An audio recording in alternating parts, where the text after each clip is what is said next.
পড়ে যাবো তো। হাসান, সাজিদ, হাসান, হোসাইন ওরা এখন শালবন বিহারের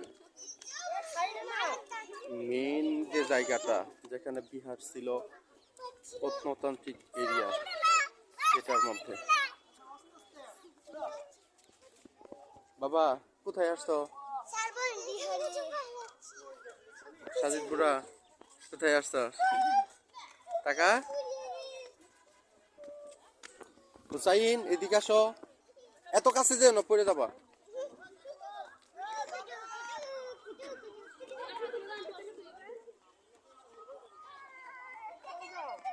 দেখি সাজিদ পড়ে যাবে কিন্তু, সাজিদ পড়ে যাবে। হাসান পড়ে যাবা তো। হুসাইনকে ডাকো।